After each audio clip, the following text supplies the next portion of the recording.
لا ولا قوة إلا بالله العلي العظيم. أعوذ بالله من الشيطان اللعين الرجيم. بسم الله الرحمن الرحيم.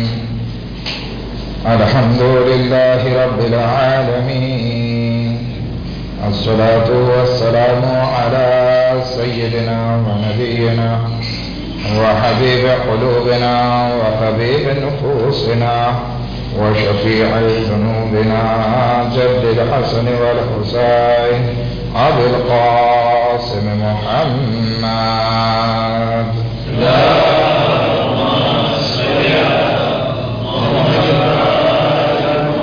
وأهل بيته الطيبين الطاهرين المعصومين المظلومين، ولعنة الله على أعدائهم أجمعين.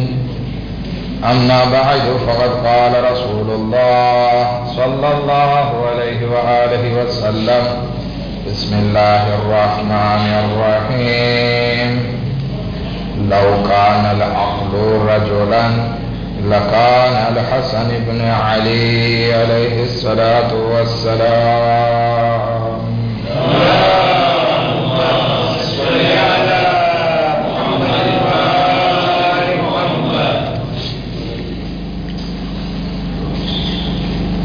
एक वातनी वजाहत आप सर्वोनी समक्ष करी दो कि इंशाअल्लाह आ वातनी भलामण तमे लोको, तमारा दोस्तों, तमारा फामी लोकोने पण कहेजो। વાત એ છે કે આપણે જે ઇમામ બારગાહમાં આવીએ છીએ તો આ ફરશે અઝા એક જન્નતના ટુકડાઓમાંથી એક છે, અને જે કોઈ આ ટુકડાથી મોઢું ફેરવે છે તો એમ ના સમજો કે ફક્ત અહીંયા જ મોઢું ફેરવી રહ્યા છે, બલકે અહીંયા પોતાના ઇખ્તિયારથી મોઢું ફેરવી રહ્યા છે અને લાપરવાહી ઇખ્તિયાર કરે છે. તો કયામતમાં પણ એ જ થવાનું છે કે ત્યાં ફરી જન્નતમાં જવાનો વારો આવશે તો પોતે इख्तियार नहीं, इजबारन इन्हें बाहर रखवामा आवशे. एक दुरूद पढ़े मोहम्मद व आले मोहम्मद पर.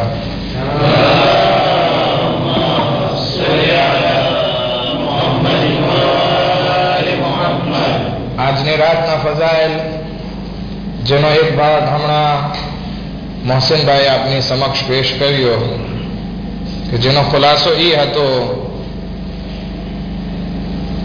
કે ઇમામ હસન અલૈહિસ્સલામની વિલાદત જ્યારે થાય છે ત્યારે રસૂલે ખુદા ગામમાં હાજર નહીં હતા, અને જનાબે ફાતિમા ઝહરા સલામુલ્લાહ અલૈહા મૌલાએ કાયનાતને ઇમામ હસન આપે છે અને કહે છે કે આનું નામ રાખો, તો કહે છે કે આનું નામ હું નહીં રાખું, રસૂલે ખુદાનો ઇંતજાર કરવામાં. રસૂલે ખુદા જ્યારે સફરમાંથી પાછા ફરે છે તો સૌથી પહેલા રસૂલે ખુદાની આદત હતી સફરમાંથી જ્યારે પણ પાછા ફરે સૌથી પહેલા જનાબે ફાતિમા ઝહરા સલામુલ્લાહ અલૈહાના ઘરે જતા, એમને સલામ કરતા. જ્યારે ઘરે જાય છે ખુશખબરી આપવામાં આવે છે ત્યારે જનાબે સૈયદા કહે છે કે આનું નામ રાખો, તો રસૂલે ખુદા કહે છે કે ના, નામ ખુદા રાખશે. જિબ્રાઈલ અમીન નાઝિલ થાય છે અને કહે છે, હે રસૂલ, અંત તમારી અને અલીની મિસાલ જે છે હારૂન અને મૂસા જેવી છે. તો મૂસાના ભાઈ હારૂન ના બે દીકરા હતા, એમાંથી એક દીકરાનું નામ શબ્બર હતું, માટે આ દીકરાનું નામ પણ શબ્બર રાખવામાં આવે. રસૂલે ખુદા કહે છે કે શબ્બર નામ અરબી નથી, કોઈ અરબી નામ એના હમ વઝન ઉપર આપવામાં આવે. તો જિબ્રાઈલ અમીન અલ્લાહ તરફથી હુકમ લઈને કહે છે કે આ દીકરાનું નામ હસન રાખવામાં આવે છે.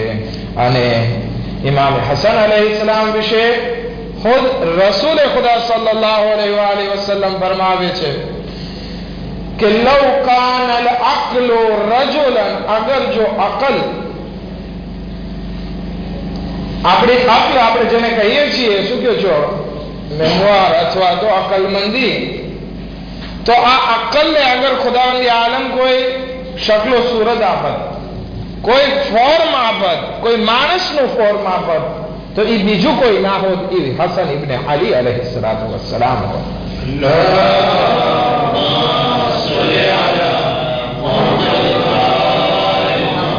હવે આકલ આપણે કોને કહીએ છીએ? આપણે જે અક્લને ડેફિનેશન આપીએ છીએ એ અક્લની વાત રસૂલે ખુદા નથી કરતા. આપણે અકલમંદ માણસ કોને કહીએ? કે જેના પાસે દુનિયા વધારે હોય અથવા તો એક્ઝામમાં બહુ સારા પોઈન્ટ લઈ આવતો હોય, સારા નોટ લઈ આવતો હોય, એને આપણે અકલમંદ કહેશું કે હા બહુ અકલમંદ છે, છોકરાની અકલ બહુ સારી છે, આ માણસ બહુ સારો વેપારમાં અકલ ધરાવે છે. નહીં, આ તો એની હોશિયારી છે, અકલમંદી નથી. અકલમંદી એક બીજી વસ્તુ છે કે જેના માટે આપણા છઠ્ઠા ઇમામ જાફર સાદિક અલૈહિસ્સલાતુ વસ્સલામ ફરમાવે છે,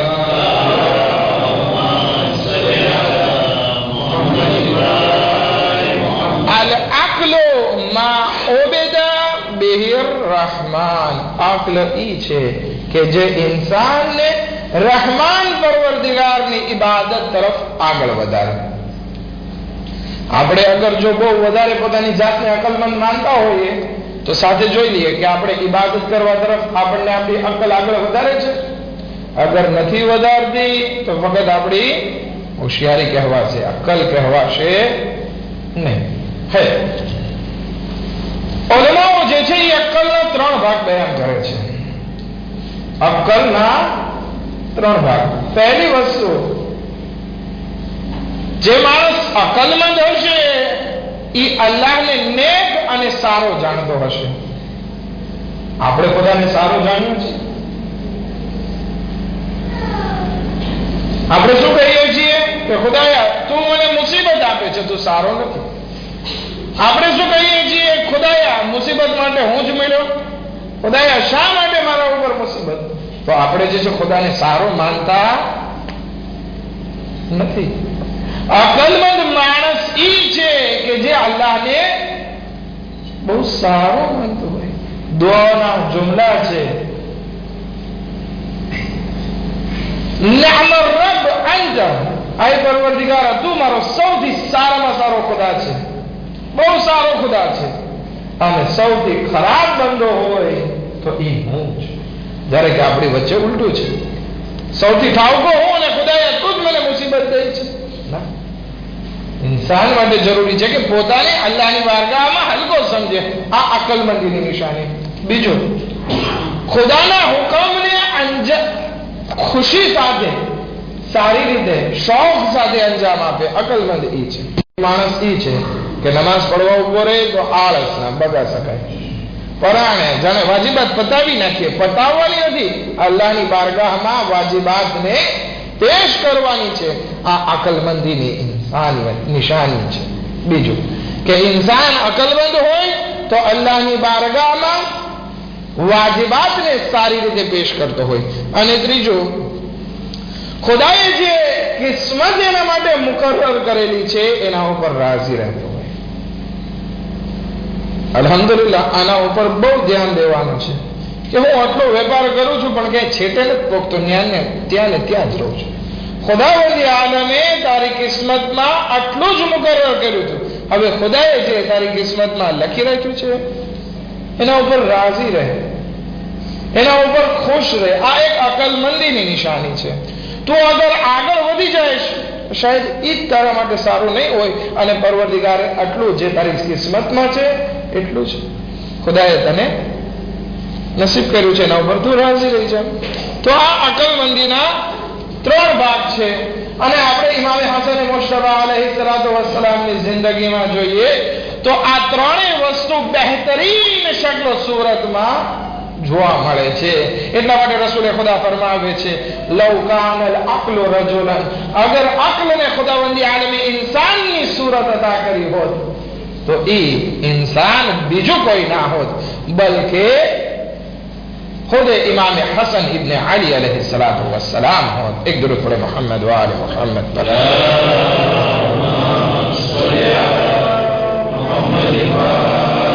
અને જ્યારે ઇન્સાન આકિલ બને જ્યારે ઇન્સાન અકલમંદ બને છે તો એના માટે રસૂલ ખુદાની બહુ બહેતરીન હદીસ આપણી સામે આવે છે. ઇફતારુલ આકિલ અફઝલુમ મિન સૌમિલ જાહિલ. ઇન્સાન અકલમંદ ઇન્સાન ઇફતાર કરે છે ને તો એનો ઇફતાર કરવું બહેતર છે કોના કરતા? એક જાહિલ ઇન્સાન કરતા કે જે આખો દિવસ રોજો રાખતો હોય. આ આકિલ અકલમંદ ઇન્સાનનો ઇફતાર બહેતર છે જાહિલના રોજા કરતા. તો હવે વિચાર કરીએ કે જે અકલમંદ ઇન્સાન હોય એની એટલી ફજીલત કે એનો ઇફતાર બહેતર છે, પરંતુ જે અકલે કુલ હોય તો એની શું ફજીલત હશે કે જેનો વિચાર શાયદ આપણે ના કરી શકીએ. અને અકલે કુલ બીજું કોઈ નથી બલકે ઇમામ અલી અલૈહિસ્સલામનો મોટો દીકરો ઇમામ હસન મુશ્તબા અલૈહિસ્સલાતુ વસ્સલામ છે.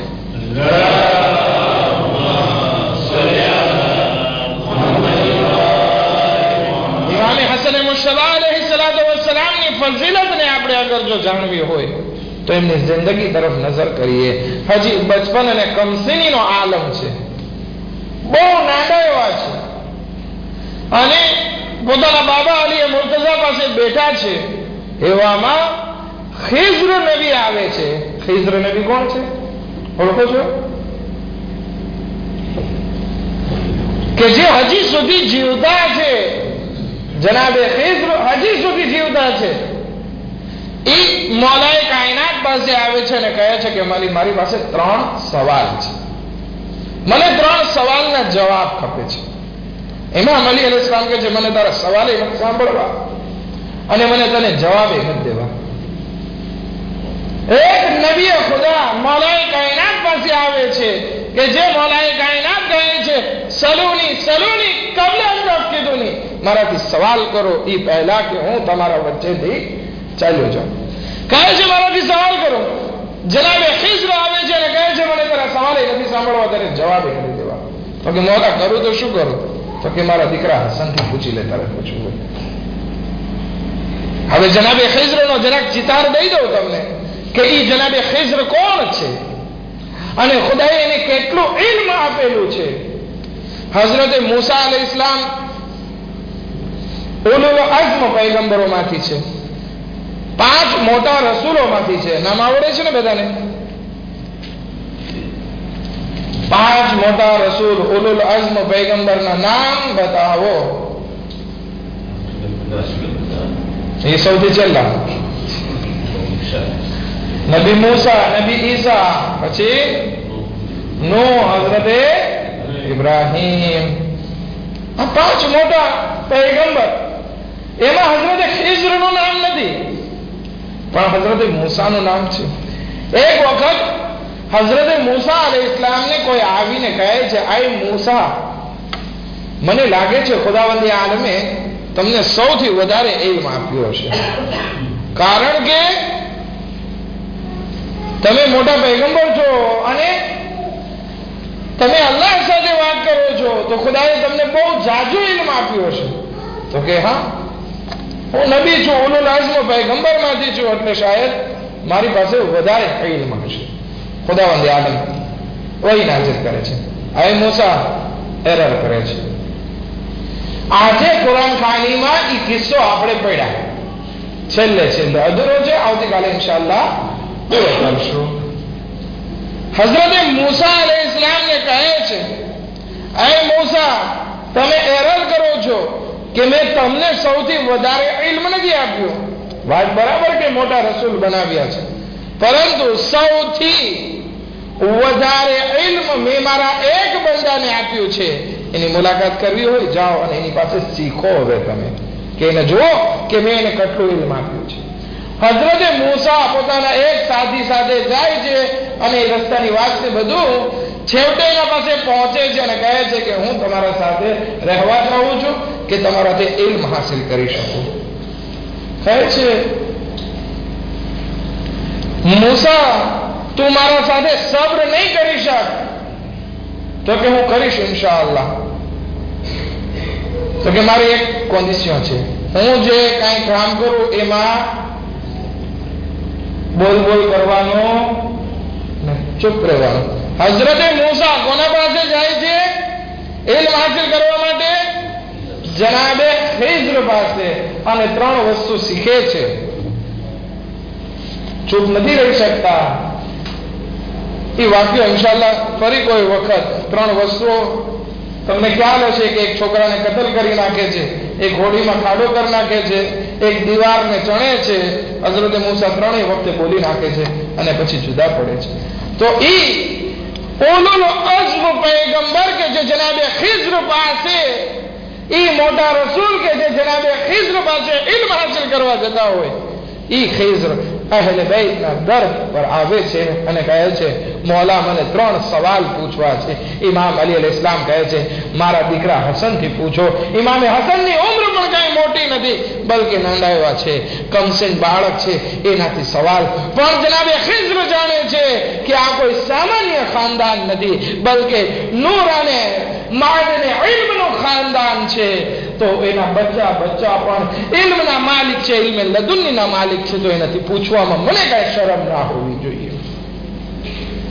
જનાબે ખિઝર ઇમામે હસન અલૈહિસ સલામથી સવાલ કરે છે કે મૌલા હું તમને કઈ પૂછી શકું છું? ઇમામ કહે છે બિસ્મિલ્લાહ. પહેલો સવાલ પૂછે છે જનાબે ખિઝર કે મૌલા મને બતાવો કે જ્યારે ઇન્સાન સૂવે છે તો એની રૂહ ક્યાં હોય છે? આપણે સુતા હોય, આપણને ખબર હોય છે આપણી રૂહ ક્યાં હોય છે? ક્યાંક કોકના ઘરે પહોંચી જાય, ક્યાં લકુઝીનમાં પહોંચી જાય, ક્યાં સારી રેસ્ટોરાંમાં પહોંચી જાય, ક્યાં દરિયા કિનારે ફરવા આવી જાય, અને સવારે ઉઠીને ગુસલ કરવું પડે ઘણી વખત. ખબર નથી હોતી કે આપણી રૂહ ક્યાં જાય છે. જનાબે ખિઝર પણ આવીને સવાલ કરે છે. ઇન્શાલ્લાહ આવતીકાલનો મૌઝુ જે છે બહુ ઇમ્પોર્ટન્ટ છે આપણા માટે, ખાસ કરીને જવાનો જેની હજુ શાદી નથી થઈ એ લોકોની પાસે ખાસ નમ્ર વિનંતી છે કે આવતીકાલનો દર્સ સાંભળે. આવતીકાલનો દર્સ બહુ મહત્વતા ધરાવે છે જવાનો માટે. ઝિક્રે ખુદા ઉપર છે, પરંતુ જવાનો માટે ખાસ છે. માટે બહાર ના ઉભા રહે, ચોખ્ખું કહી દઉં છું, બહાર ના ઉભા રહે. આજે જે ઇલ્મની મહેફિલ છે અને ઇલ્મ હાસિલ કરવું દરેક મુસલમાન ઉપર વાજિબ છે. તો આ એક વાજિબાત નથી આપણે આવે છે કે અહીંયા આવીને કંઈક સાંભળે. બહાર કોઈ ના ઉભા રહે. સેલું બહુ હદ થઈ ગઈ છે. બધા હોય, અંદરમાં માણસો ઓછા હોય, બહાર વધારે હોય. શું છે ભાઈ? એક આખો દિવસ તો તમને સમય મળે છે બધા સાથે બહાર વાતો કરીશું. મારે રમઝાનની ફઝીલત ગુમાવીને તમે બહાર ઉભા રહ્યો છો. શું કરવા ચાહો છો? શું આખિરત અને કયામતની કાંઈ નથી પડી? શું આમાં રમઝાન આવશે ને ચાલ્યો જશે અને રસૂલે ખુદાની હદીસ આપણા ઉપર લાગુ પડી જાય? કે સૌથી કમ નસીબ ઇન્સાન એ છે કે માહે રમઝાન હાલ્યો જાય અને એ કાંઈ ઉપયોગ ના કરી શકે. કોરોનો કોરો જેવી રીતે શાબાન મહિનામાં હતો એવી રીતે શવ્વાલ મહિનામાં હોય એમ ના હોવું જોઈએ, બલકે સુધારો હોવો જોઈએ. અને સુધારો ક્યાંથી આવશે? આદરે અહેલે બેત ઉપર. આપણે આને ઇમામ બારગાહ કહીએ છીએ.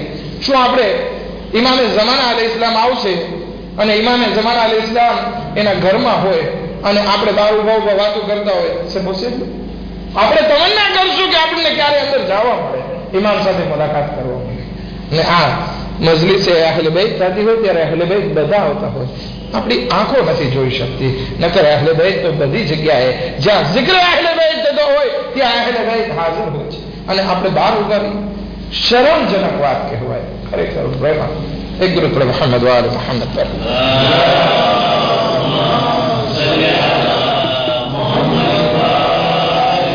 કુરાન પાકની તિલાવત થતી હોય કે જે અલ્લાહના કલામ છે, ખુદા આપણા સાથે વાત કરે ને આપણે જે છે ગપાટા મારીએ. સારું કહેવાય. આપણે અલ્લાહની બારગાહમાં દુઆ કરતા હોય, પરવરદિગાર અજીરના મિનન નાર યા મુજીર, કે ખુદાએ મને તું જહન્નમની આગથી બચાવો, એ બચાવનાર. કોણ બચાવશે એના સિવાય? બહારના ગપાટા? બહારના ગપાટા નહીં બચાવે. યાદ રાખજો, ખુદા આ દુઆ, આ મુનાજાત છે એ આપણને બચાવશે. આ દુનિયા બહુ થોડી છે. આપણે જિંદગીનો બરફ પીગળાવી ના દઈએ. આપણી કેપિટલ ફક્ત આ જિંદગી છે. ફેસબુકમાં બહુ સારું એવું કોકે લખ્યું હતું હમણાં, ગઈકાલે કે પરમ દિવસે મેં વાંચ્યું, એ જિંદગી હું તને કેવી રીતે મોહબ્બત કરું કે જેની હરેક સવાર મારી ઉંમરને ઓછી કરે છે. અને આપણે દુનિયાની મોહબ્બતમાં ફસાયેલા બેઠા છે. ખેર, હું મારા મોજૂદ તરફ પાછો આવું. જનાબે ખિઝર સવાલ કરે છે કે ઇન્સાન જ્યારે સૂવે છે તો એની રૂહ ક્યાં જાય છે? તો ઇમામ હસન મુશ્તબા અલૈહિ સલામ ફરમાવે છે કે જ્યારે ઇન્સાન સૂવે છે તો એની રૂહ એના શરીરમાંથી નીકળી જાય છે અને મોત જેવી હાલત બની જાય છે. પરંતુ અને એ રૂહ નીકળી અને જમીન અને આસમાન વચ્ચે હવામાં રહેતી હોય છે. એટલા માટે દરેક જગ્યાએ જતી હોય છે અને એટલા માટે ઇન્સાનને સપના આવતા હોય છે. પરંતુ મોતમાં અને આમાં ફરક એટલો છે કે મોત વખતે રૂહનો સંબંધ એકદમ તૂટી જાય છે. રૂહ જોઈ રહી હોય છે મોત વખતે શરીરને, પણ શરીર સાથે કોન્ટેક્ટ ખતમ થઈ ગયો હોય છે, એટલા માટે કંઈ કરી નથી શકતી. પરંતુ જ્યારે ઇન્સાન રાતે સપનામાંથી નીકળે છે તો કોન્ટેક્ટ હજી એક જાતનો બાકી હોય છે. માટે અહીંયા એના શરીર સાથે કઈ હલનચલન થાય તો પછી એ ઇન્સાન ઉઠી જાય છે, રૂહ પાછી આવી જાય છે. પણ હવે સાથેમાં ઘણા ઇન્સાન એવા હોય છે કે એની રૂહ એટલી બધી દૂર ચાલી જાય છે કે એની સામે એના ઉપર ઢોલ પણ વગાડવામાં આવે, ઇન્સાન ઉઠતો શું કરવું પડે ને ઉઠાડવા માટે? પાણી નાખવું પડે. અને ખાસ કરીને આ રૂહ આપણી બહુ છેટી ભાગે છે. ક્યારે? સુબહની નમાઝના સમયે. સુબહની નમાઝના સમયે એટલી રૂહ છેટી વહી જાય છે કે આલારામની રેવૈયા વગડીને થાકી જાય, પણ આ ઇન્સાન ડગતો નથી. ખુદા પાસે દુઆ કરીએ કે ખુદાયા અમારી રૂહને અમારા શરીરમાં સુબહની નમાઝ પડવા માટે ઉઠાડી દે છે. જનાબે ખિઝર હઝરત મૂસાના ઉસ્તાદ પૂછે છે ઇમામે હસન મુશ્તબા અલૈહિ સલામથી કે ઇમામે હસન અલૈહિ સલાતુ વસ્સલામ મને બતાવો કે ઇન્સાન શા માટે ભૂલી જાય છે? pourquoi oublier? શા માટે ઇન્સાન ભૂલે છે? ઇમામે હસન મુશ્તબા અલૈહિ સલામ બહુ સારો એવો જવાબ આપે છે. ઇન્સાનનો મગજ હોય છે એમાં મેમોર હોય છે અને એનો કોન્ટેક્ટ દિલ સાથે હોય છે. પરંતુ જ્યારે આ દિલ ગાફિલ બનવા માંડે, જ્યારે દિલ આપણે વાત કરી હતી ને શરૂમાં આંધળું બેરું મૂંગું બનવા માંડે, જ્યારે આ દિલ સાવ મુરઝાઈ જાય અથવા તો એનો કોન્ટેક્ટ ખતમ થઈ જાય અથવા તો આ દિલ જે છે એ ગાફિલ બની જાય, પછી ઇન્સાન ભૂલવાની શરૂઆત કરે છે. ઘણા આપણે ડોસા બાબાઓને જોયા છે ને, 70-80 વર્ષના થાય એટલે ભૂલવાની શરૂઆત થઈ જાય કે આજે શું ખાધું તું ખબર નથી, તું કોણ છે નામે ખબર ના હોય, કોનો દીકરો છે એ પણ ઘણી વખત ખબર ના હોય, ભૂલવા માંડે. એક ડોસીબાઈ જે છે તુલિયારમાં મારા પાસે આવી, આપણે ખોજાભાઈ કઈ પ્રોબ્લેમ હોય એટલે 22ની વાત હોય ને, આવી મારી પાસે. બહુ ડોસીબાઈ હતી, 70-80 વર્ષની હશે મને લાગે છે. એકદમ બિચારી સુકેલી હતી. આવી બેઠી કે આગળ સાહેબ મને કઈ યાદ નથી રહેતું. કેમ યાદ નથી રહેતું? શું થાય છે? તો કે વસ્તુ અહીંયા પડી હોય એ ગાયબ થઈ જાય છે. હું તસ્બી, મારા સાથે બહુ પ્રોબ્લેમ થાય છે કે હું તસ્બી મારા ટેબલ ઉપર રાખું, થોડી વાર પછી ગાયબ થઈ જાય છે. મૂળ કઈ ના ભૂલી જાય કે ક્યાં રાખી હોય ને પછી એને યાદ હોય કે મેં ફલાણી જગ્યાએ રાખી, પોતે ક્યાંક અને રાખી હોય ક્યાંક. તો કે આ બધું ભૂલી જાઉં છું કે પછી કોઈ ગાયબ થઈ જાય છે, મારા ઉપર કોઈ કંઈક કરાવી દીધું છે અથવા મારા ઉપર કંઈક થઈ ગયું છે. અરે માડી, મેં કીધું તમારી હવે ઉંમર દઈ, તમે ભૂલવા માંડ્યા છો તો કંઈક દુઆને કંઈક તાવીઝ કરી દો ને. માને ના પાછા લીધે પાર કરે. હે ઇમામે હસન મુશ્તબા પણ કહે છે કે જ્યારે દિલનો કોન્ટેક્ટ આ મગજ સાથે તૂટી જાય ત્યારે ઇન્સાન ભૂલવાની શરૂઆત કરે છે. ઇમામે હસન મુશ્તબાથી પાછો સવાલ કરે છે આ બરાબર, તો કે આ કોન્ટેક્ટ તૂટે નહીં એટલા માટે હું શું કરું, એટલા માટે ઇન્સાને શું કરવું જોઈએ? ઇમામે હસન મુશ્તબા અલૈહિસ્સલામ કહે છે કે આ દિલ ગાફિલ ના બને અને મગજ સાથેનો કોન્ટેક્ટ ના તૂટે, આ ગફલતમાં ઇન્સાન મુબ્તલા ના થાય. એટલા માટે એની માટે જરૂરી છે કે અમારા ઉપર મોહમ્મદ વાલી મોહમ્મદ ઉપર વધારે દુરૂદ મોકલે.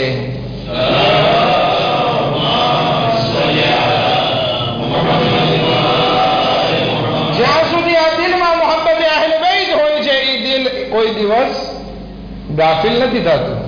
એટલા માટે જ આપણે જોઈએ છીએ આપણા મરજાઓ 80-90 વર્ષના થઈ જાય, ઘણા 100 વર્ષના થઈ જાય, પરંતુ એની આટલાની મેમોઆર આપણે જોઈએ તો એવી પરફેક્ટ મેમોઆર હોય છે કે કોઈ જવાન છોકરાની. એટલો ઇલ્મ હોય. શા માટે? કારણ કે આ મોહબ્બત અહેલ બેત છે કે જે આ દિલને ગાફિલ નથી થવા દેતું. જ્યારે દિલ ગાફિલ નથી થતું તો ઇન્સાનની મેમોઆર ઓછી નથી થતી, બોલાતું નથી. ત્રીજો સવાલ કરવામાં આવે છે. ત્રીજો સવાલ એ છે ઇમામે હસન મુશ્તબા અલૈહિસ્સલામથી કે શા માટે ઘણી વખત છોકરાઓ જે છે એના મા બાપની શક્લો સુરત ઉપર જાય છે અને ઘણી વખત ફામીની શક્લો સુરતમાં જાય છે. આપણે ઘણા છોકરાઓને જોઈએ ને કે નોર્મલમાં તો એવું હોય કે યા તો મા ઉપર જાય યા તો બાપ ઉપર જાય. આ નોર્મલ વસ્તુ છે. પરંતુ જરાક એના કરતા આગળ કે શા માટે ઘણા બચ્ચાઓ જે છે એ ચાચા ઉપર જાય, મામા ઉપર જાય, ફાઈ ઉપર જાય, માસી ઉપર જાય. પૂરકો આવું થાય છે. ઇમામે હસન મુશ્તબા નાના બચ્ચા છે છતાં પણ જવાબ આપે છે તો એક મોટા માણસ છે. ઇમામે હસન મુશ્તબા અલૈહિસ્સલામ કહે છે કે આ એટલા માટે થાય છે કારણ કે મા બાપ સોબત વખતે ત્રાંકિલ નથી હોતા. એનો મગજ બીજા વિચારોમાં ફસાયેલો હોવાથી આવું બને છે કે બાળક જે છે એ ફામી ઉપર જાય છે. અગર જો મા બાપ ત્રાંકિલ હોય તો પછી એ બચ્ચું જે પેદા થાય એ એના મા બાપની શક્લો સુરત ઉપર જાય છે. હવે કોઈના મોટા જોવાના બેઠજો. એક દરૂદ પડે મોહમ્મદ આલે મોહમ્મદ પર.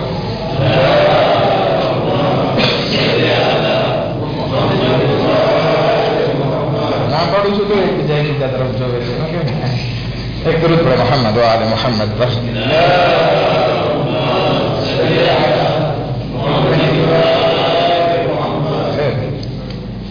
આ જયારે જવાબ સાંભળે છે જનાબે ખિઝર ફરમાવે છે કે ખરેખર ખુદા પાક છે કે એમણે ખાનદાને અહેલ બેતમાં આવા બાળકોને જોયા, આવા બાળકોને રાખ્યા.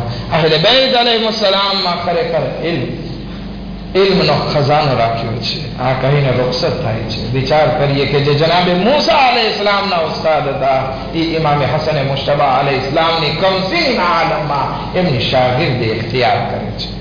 ઇમામે હસન મુશ્તબા અલૈહિસ્સલામ એ મહાન વ્યક્તિમાંથી છે કે જેની કોઈ સીમા નહીં અને એટલા દિલદાર વ્યક્તિ છે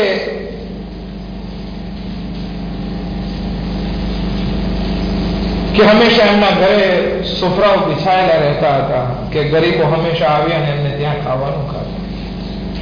એક વખત ઇમામે હસન મુશ્તબા અલૈહિસ્સલામ એમના પાસે જે બાગ હતો, જારદે હતો, એના જાય છે તો ત્યાં એનો એક ગુલામ હતો. એ જમવાનો જમતો હતો, પરંતુ એક લુકમો પોતે ખાય, એક લુકમો કૂતરાને ખવડાવે.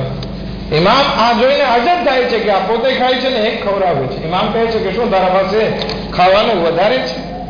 તો કે ના મૌલા, મારા પાસે ખાવાનું વધારે નથી, પણ હવે એક ભૂખ્યો કૂતરો અલ્લાહની મખલુક છે, હું ખાતો હોય ને એ મારી સામે જોવે તો કેમ મારા ગળે ઉતરે, એટલા માટે હું પણ ખાઉં છું ને એને પણ દઉં છું.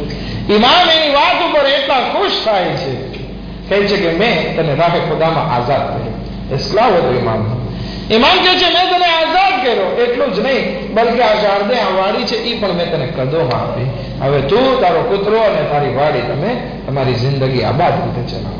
આ છે ઇમામ કે સખાવત કરવામાં સૌથી વધારે આગળ છે. આજે વિલાદતનો દિવસ છે. અગર એનો વાસ્તો અલ્લાહની બારગાહમાં આપી અને જે પણ કાંઈ માંગશો ખુદાવંદી આલમ આપણી મસલત હશે તો એ જરૂર આપણને અતા કરશે. અને આપણી સૌથી મોટી જરૂરત એ છે કે આપણે અલ્લાહની બારગાહમાં દુઆ માંગીએ કે પરવરદિગાર તું અમને જહન્નમની આગથી નજાત ઇનાયત ફરમાય. બસ આખરી વાત અને જહેમત તમામ ઇમામ હસન મુશ્તબા અલૈહિસ્સલામની ફઝીલત અગર જોવી હોય તો ઇબાદતના મેદાનમાં જોઈએ. ઇમામ હસન મુશ્તબા અલૈહિસ્સલામે પોતાની જિંદગીમાં ઘણા હજ કર્યા છે. એમાંથી 25 હજ એવા છે, 25 હજ એવા છે કે જે ઇમામે પગેથી હાલીને કર્યા છે. અને ઘણા એવા હજ છે કે જેમાં ઇમામે ચપ્પલે નહોતા કર્યા, ઉઘાડા પગે કર્યા. અને આપણે નમાઝ માટે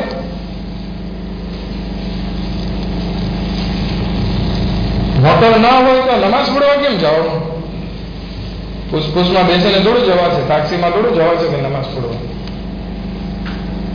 ઇમામે હસન મુશ્તબા ચાલીને અલ્લાહના ઘર સુધી જતા. તો આપણે તો બાજુમાં છીએ, આપણે બધા પાસે તો અલ્લાહની મહેરબાની છે, આપણે ખુદાના ઘરે ના આવી શકીએ? એક વખત ઇમામ જે છે એટલું ચાલીને જતા હતા, કાફલો હતો, એ લોકો સવારે હતા, ઇમામ જે છે ચાલીને જતા હતા. ઇમામના પગમાં સોજા આવી ગયા, સોજા. ઇમામને કહેવામાં આવે છે કે મૌલા હવે સવાર થઈ જાઓ. તો કે ના, મારી વ્યાધિ ના કરો, થોડોક હું અહીંયા રેપો લઉં છું, તમે આગળ નીકળો. એક માણસ મળશે, એના પાસે એક તેલ છે, એ તેલ તમે એના પાસેથી ખરીદી લ્યો, એ હું માસાજ કરીશ, મને સારું થઈ જશે. આ કાફલાવાળો આગળ વધે છે તો એક માણસ દેખાય છે કાળો, અને પૂછે છે કે શું તારા પાસે કોઈ તેલ છે? તો કે તમને કેમ ખબર? તો કે હા, અમને ખબર આપવામાં આવી છે તારા પાસે તેલ છે કે જે પગના સોજા માટે સારું છે. તો એની કિંમત કે અમે કિંમત આપી દઈએ, તેલ ખરીદી દઈએ. તો કે ના, મને કિંમત નથી જોતી, તમને જેને ખબર આપી છે આ તેલની એના પાસે મને લઈ જાઓ. એ માણસને ઇમામે હસન પાસે લઈ આવવામાં આવે છે. ઇમામ એના પાસે તેલ માંગે છે, તેલ આપે છે. ઇમામ તેલના માસાજ કરે છે, ભૂસે છે પોતાના પગ ઉપર. એ માણસ કહે છે કે મૌલા, મારી એક તમન્ના છે. તો કે શું તમન્ના છે? તો કે મારી તમન્ના છે કે ખુદા મને એક દીકરો અતા કરે. ઇમામ હસન મુશ્તબા અલૈહિસ્સલામ કહે છે કે તારા ઘરે બીજા એક દીકરાનો જન્મ થઈ ચૂક્યો છે, જાદુ અને તે જે અમને તેલ આપ્યું છે એની બરકતથી ખુદાવંદી આલમે તને નેક અને સાલેહ દીકરો અતા કર્યો છે. વિચાર કરીએ. ઇમામે હસન મુશ્તબા અલૈહિસ્સલામ, ઇમામે હુસૈનની ફઝીલત આપણે જાણીએ છીએ કે રાહિબને 9 દીકરા અતા કરે છે. અહીંયા ઇમામે હસન મુશ્તબા એ માણસને દીકરો અતા કરે છે. કહે છે કે મૌલા, મને ખબર છે કે મારી મદામ જે છે પેટસર હતી, પરંતુ વિલાદત થઈ નથી ખબર. તો કે જા ઘરે. એ માણસ ઘરે જઈને જોવે છે એક ખૂબસૂરત દીકરો ખુદાવંદી આલમ એને અતા કરે છે કે જે નેક અને સાલેહ વજૂદમાં આવે છે. આ ઇમામ છે. આ ઇમામની ફઝીલતને અગર જોવા બેઠશું તો એવી મહાન ફઝીલતો છે કે એની જરૂરત છે કે આપણે આપણી જિંદગીમાં એ ફઝીલતોને ઉતારીએ. પરંતુ હવે જ્યારે ઇમામની વાત આવી ગઈ છે ત્યારે અમુક નસીહત કે જે ઇમામ અલૈહિસ્સલામના થકી આપણે ત્યાં વારિદ થઈ છે એના વિશે વાત કરી અને જહેમત તમામ 5 મિનિટ વધારે થશે, પરંતુ વિલાદતની રાત છે એટલે મૂકીશ નહીં તમને. ખેર, ગમે તો ઠીક છે, નહીં તો એક સલવાત પડે મોહમ્મદ વાલે મોહમ્મદ પર.